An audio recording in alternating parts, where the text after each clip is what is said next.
മഹിളാ മോർച്ച മുൻ സംസ്ഥാന അധ്യക്ഷ പ്രൊഫസർ വി ടി രമ കൂടി ചേരുന്നു. മാഡം, ചൊട്ടാനിക്കരയിൽ പീഡനത്തിനിരയായ അതിജീവിത മരണപ്പെട്ടിരിക്കുന്നു. കേരളത്തിൽ വീണ്ടും വീണ്ടും ഇത്തരത്തിലുള്ള മരണങ്ങൾ ആവർത്തിച്ച് കൊണ്ടിരിക്കുകയാണ്. എങ്ങനെ നോക്കിക്കാണുന്നു?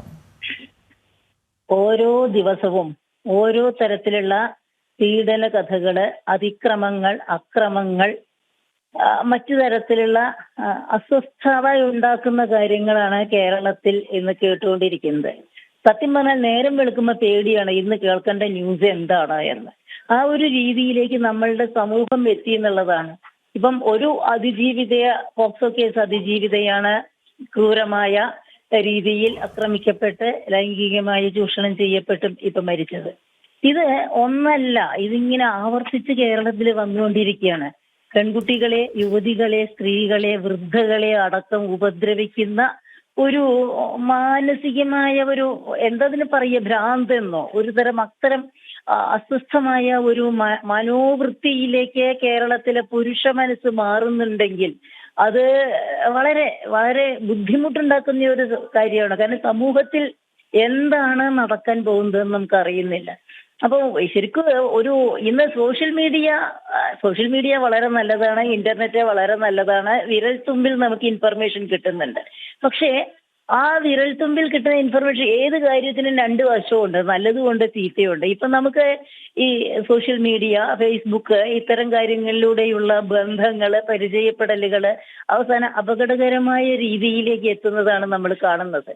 ഈ നമ്മുടെ നമ്മുടെ ചെറുപ്പക്കാര് എന്തുകൊണ്ടാണ് നമ്മുടെ പെൺകുട്ടികളെ ഇത്തരം കാര്യങ്ങളെ കുറിച്ച് ചിന്തിക്കാതെ എടുത്തു ചാടുന്നതെന്ന് മനസ്സിലാവുന്നില്ല. അതിജീവിതയെ ഞാൻ കുറ്റം പറയില്ല, അതിജീവിത ചതിക്കപ്പെട്ടവളാണ്. പക്ഷെ ഈ ചതിക്കപ്പെടുന്ന പെൺകുട്ടി ഒരു പരിധിവരെ ഒരു പ്രാവശ്യം അനുഭവിച്ചവളാണ്. വീണ്ടും അവൾ ഇങ്ങനെ ഒരു പ്രശ്നത്തിൽ എത്തുന്നു എന്നത് ഒരു വശം.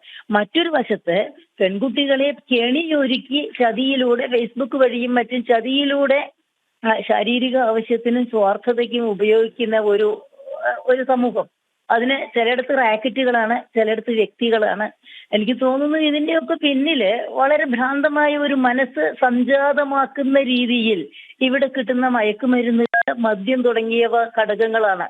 കാരണം മനുഷ്യന്റെ മനസ്സിന്റെ നോർമൽസി കളയുകയാണ്. ആ നോർമൽസി കളയുന്നുണ്ടെങ്കിൽ ഭ്രാന്തൻ ചിന്തകളും ക്രൂരമായ മനസ്സും ഇവിടെ സമൂഹത്തിൽ ഉണ്ടാകുന്നുണ്ട്. ചിലയിടത്ത് വെട്ടിക്കൊല്ലലുകൾ കാണുന്നത് ക്രൂരമായ രീതിയിൽ വെട്ടിക്കൊല്ലുന്ന. ഇന്നലെ ഇതാ നെയ്യാറ്റിൻകരയിൽ ഒരു കൊച്ചുകുട്ടീനെ, 2 വയസ്സുകാരിനെയാണ് നമ്മൾ കണ്ടത്, കിണറ്റിലെറിഞ്ഞു കൊന്നു.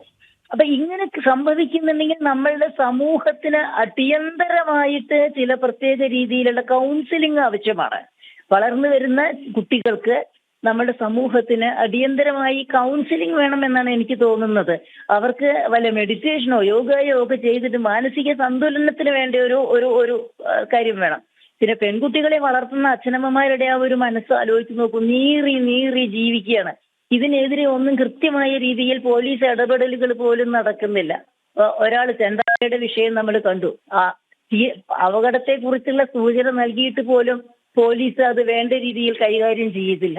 അപ്പൊ ഇങ്ങനെ പോലീസ് വേണ്ട രീതിയിൽ കുറച്ചുകൂടി ശ്രദ്ധയോടെ ആഭ്യന്തര വകുപ്പ് ഇടപെട്ട് ഇത്തരം കാര്യങ്ങളിൽ കൃത്യമായ രീതിയിൽ സൂക്ഷ്മതയോടെയും കൃത്യതയോടെയും പ്രതികളോടുള്ള നടപടിക്രമങ്ങൾ നടത്തുകയാണെങ്കിൽ, വേഗത്തിൽ അത്തരം നടപടികൾ നടത്തുകയാണെങ്കിൽ കുറെ കൂടി ഒരു ജാഗ്രത ഉണ്ടാകുമെന്ന് മാത്രമേ പറയാനുള്ളൂ. ഇത് വളരെ എന്ത് പറയണമെന്നുള്ളതാണ് ഇതിന് ഏറ്റവും വലിയ വിഷയം. കാരണം സ്ത്രീക്ക് വഴി നടക്കാൻ പറ്റാതെയായി.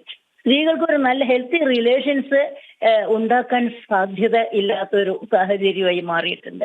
എവിടേക്കാണ് സമൂഹത്തിന്റെ പോക്ക് എന്നതാണ് നമ്മൾ ചിന്തിക്കുന്നത്.